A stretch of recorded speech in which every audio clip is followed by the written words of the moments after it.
آج آپ لوگوں کے ساتھ ایک ایسا بہترین کارآمدہ اور پاورفل وظیفہ شیئر کر رہا ہوں کہ جس کے ذریعے آپ اپنی قسمت کو، اپنی تقدیر کو بھی تبدیل کر سکتے ہو، لیکن اگر کرنا چاہیں۔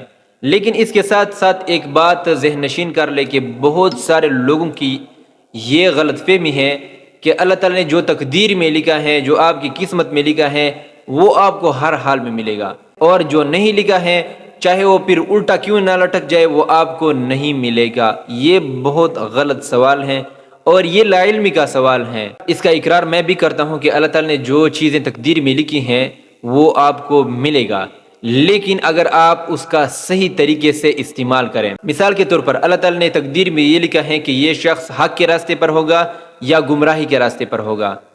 اب اگر گمراہی کا راستہ لکھا ہے تو اللہ تعالیٰ نے دنیا میں آپ کو اختیار بھی دیا ہے، آپ حق کا راستہ بھی لے سکتے ہو۔ یہ نہیں ہے کہ ضرور آپ گمراہی کے راستے پر جاؤ گے۔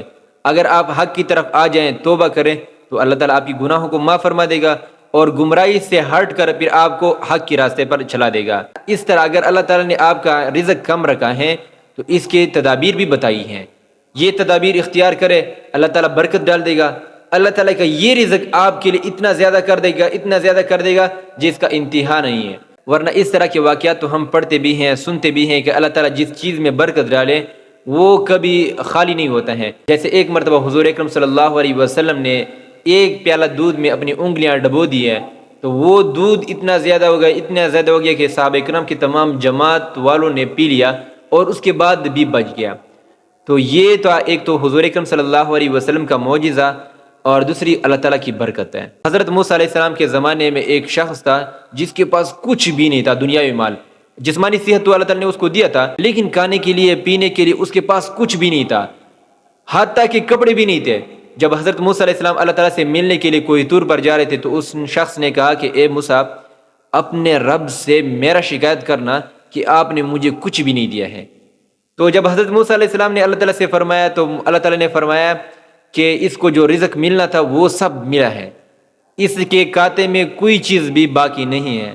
تو پھر بھی اللہ تعالیٰ نے اس پر انعام فرمایا اور اس کو رزق دے دیا بہت زیادہ ایک جگہ پر۔ تو اس شخص نے کچھ جو کھانا تھا وہ کھا لیا اور جو بچ گیا وہ صدقہ دے دیا۔ تو کل کا دن جب ہو گیا تو کل بھی اللہ تعالیٰ نے اتنا رزق دے دیا، پھر اس نے جو کھانا تھا کھا لیا اور باقی صدقہ کر دیا، اگلا دن بھی اتنا ملا۔ پھر حضرت موسیٰ علیہ السلام نے اللہ تعالیٰ سے فرمایا کہ یا اللہ یہ کیا واقعہ ہے؟ آپ نے کہا بس اس کا ختم ہو گیا، اب جو ملنا تھا وہ مل گیا، اب اس کو ہر روز رزق ملنا شروع ہو گیا۔ تو یہ صدقے کے بنیاد پر اس کو ملتا رہا کہ وہ اللہ تعالیٰ کے نام پر صدقہ کر لیتا۔ تو صدقے سے بھی مال میں برکت آتا ہے، رزق میں برکت آتا ہے، عمر میں برکت آتا ہے۔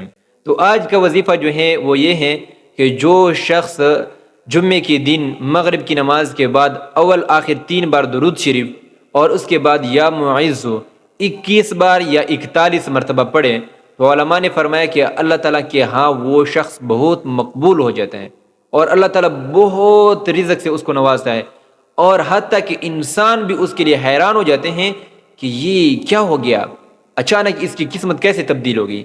لیکن اس کے لیے شرط یہ ہے کہ ایک یقین کا ہونا اور دوسرا یکسوئی کے ساتھ پڑھنا۔ یا معز کا معنی ہے عزت دینے والا، تو یہ اللہ تعالیٰ کا صفاتی نام ہے، اس کو دہراؤ گے یکسوئی کے ساتھ، یقین کے ساتھ، پھر اللہ تعالیٰ سب کچھ آپ کو عطا فرمائے گا۔ ہاں یہ بات بھی یاد رکھی جائے کہ اس کو آپ اور دنوں میں عصر کی نماز کے بعد کر سکتے ہیں۔ اگر جمعے کے دن آپ سے نہیں ہوا، جمعے کے دن آپ نے نہیں کیا، تو اور دنوں میں آپ عصر کی نماز کے بعد بھی اس عمل کو کر سکتے ہو۔